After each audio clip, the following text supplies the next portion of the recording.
Now let's have a look at what's probably more of a typical example that you'll come across if you're working on a production. We have a character that has animation. We have a camera.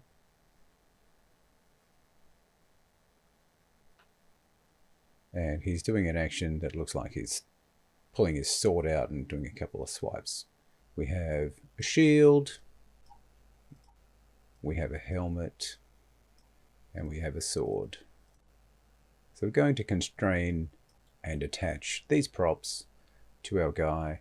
So we'll start with adding a control rig and adjusting his pose slightly. In the sequencer, I have my characters top level, hitting the plus sign to add a new track, control rig, layered control rig, mannequin body.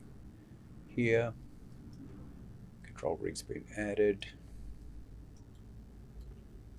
I just want to bring his shoulders up.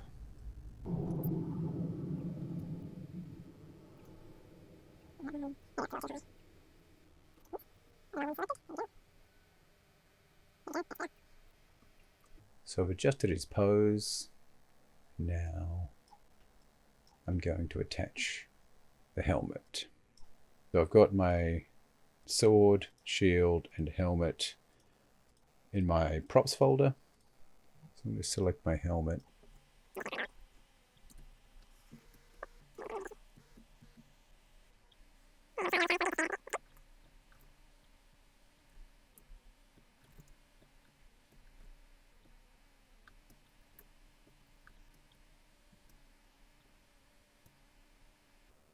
Go. He's looking pretty fashionable.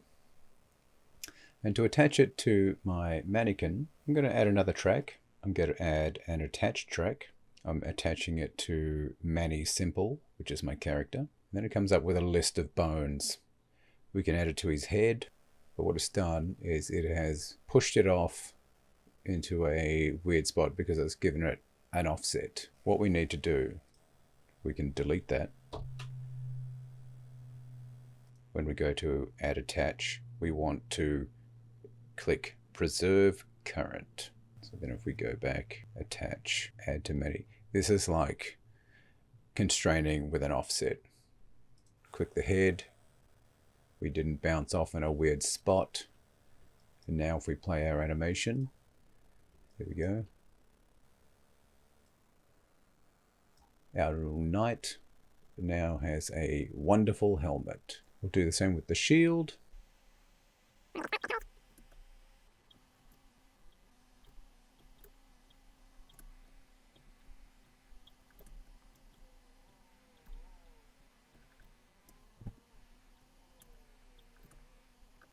Nice. Get our attached track. We've already got preserve current on. New binding. Well, not new binding. We want to go to existing binding, which is many.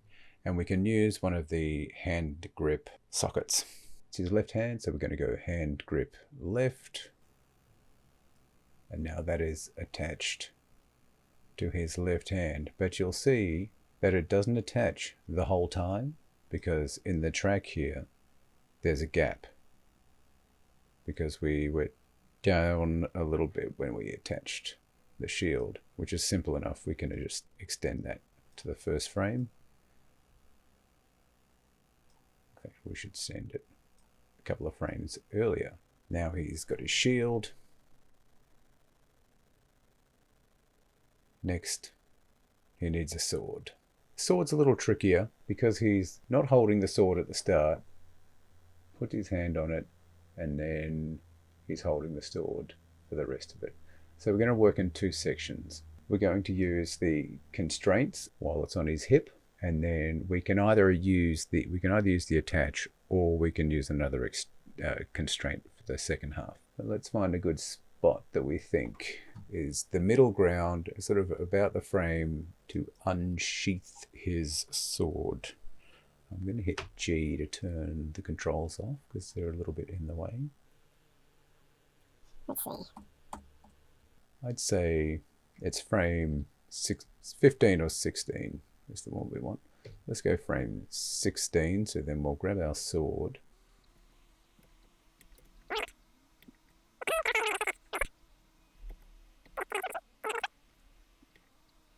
Okay, from that point, we're over in the animation toolbox, and here expand the constraints. Constraints selected, which is our sword, but then we need to select our parent. Our parent is Manny, and then we're going to go for pelvis as our driver, as our parent.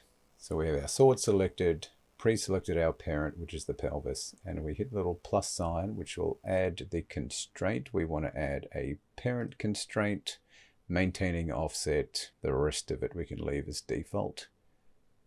Hit create. If we open up our sword, we have a constraint just here, and you'll see that from that frame onwards, it's now attached to his hip.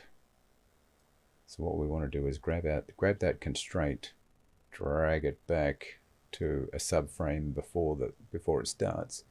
Now it's on his hip the whole time. So what we can do, we can select our sword, go to our frame 16, and you can see in the constraints drop down, there's our constraint, and we can add another keyframe. And from that keyframe on, the constraint is off. So now at our frame 16, we can add an attachment and attach for Manny, and it will be the right hand grip. So for our sword, we've got a constraint working for the first 16 frames, and then it swaps over to the hand for the rest of the shot.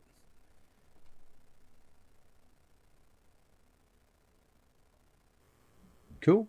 Thanks for watching. We'll catch you in the next one.